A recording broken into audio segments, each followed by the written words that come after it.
السلام عليكم ورحمة الله وبركاته. العيش الصعيدي البلدي. أفضل طريقة تخمير العيش في الجو الحر هي تحت المروحة.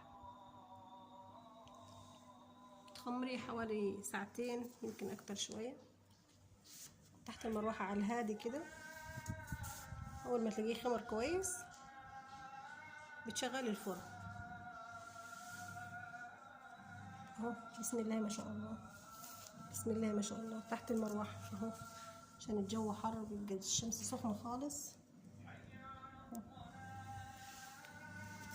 قولوا ما شاء الله، اللي شايف الفيديو يقول ما شاء الله. شوية كده وهنولع من الفرن. ايه رأيكم في العيش البلدي الصعيدي ده؟ ما شاء الله، اللهم بارك.